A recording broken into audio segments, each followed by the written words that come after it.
Okay, if we take a look at this, this is going to be the quotient rule because we got something divided by something else. Top part will be p, the bottom part will be q. P prime, the derivative of 9x is 9. And for q prime, the derivative of the bottom part is 2x. Now our formula is p prime q minus p q prime over q squared. So for f prime, we said p prime is 9, q is x squared minus 9, minus p, which is 9x, times q prime, which is 2x, all over x squared minus 9 squared. So that's going to give us 9x squared minus 81, multiply 9 through, minus 9 times 2 is 18x squared, then x squared minus 9 squared. So that gives us negative 9x squared, combining like terms, minus 81 over x squared minus 9 squared. If I factor out a negative 9, that gives us, x squared plus 9 over x squared minus 9 squared. Now we could factor the bottom part, and that's fine, you could at this point, but we can go ahead and set top equal to 0 and the bottom equal to 0 to get our critical values.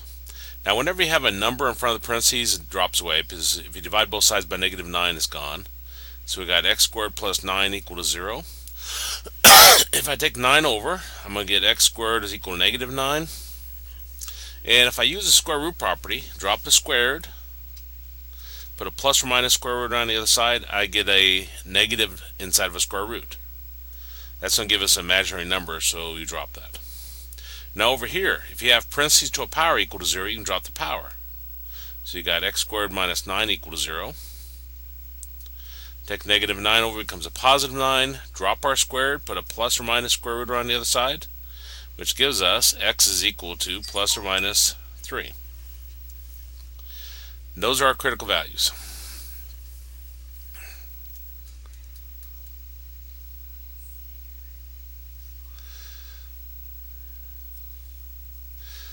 Okay, so if I set up my table, clear over here is negative infinity, clear over here is positive infinity. You want to range your critical values from smallest to largest. We want to pick test cases. Something between negative infinity and negative 3, like negative 4. Something between negative 3 and 3, like 0. Something greater than 3, like 4. We want to plug those into our derivative. And this is good as any right here. Well, I'm lying to you. This is good as any right here. Now the bottom part is squared, so it's always positive. So I don't even need to worry about the bottom part. It's always positive. The negative 9 is always negative. So then the question becomes, what happens when I plug negative 4 in for the x here? Negative 4 squared is 16 plus 9 is positive. Negative times a positive negative divided by a positive gives us a negative. So it means this is decreasing there. Now if I plug in 0, well, same idea. This is positive. This is always negative. If I put in a 0 here, 0 here. 0 squared is 0 plus 9 is 9. That's positive. So negative times a positive negative, divide by positive, still negative. So it's still decreasing. Now 4. And if I plug in 4 here, 4 squared, 16 plus 9 is positive. That's strange. Let's look at the graph, see if I made a mistake. The graph part, when I ask you to graph it, you go to y equals, clear, you put parentheses around top, divided by, and then parentheses around the bottom.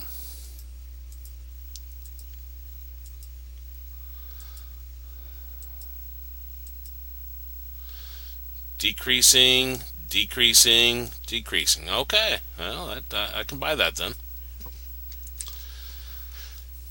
So, and you could write this differently. I think they have you write it as like x is less than, x is greater than, but it's decreasing from negative infinity to negative 3.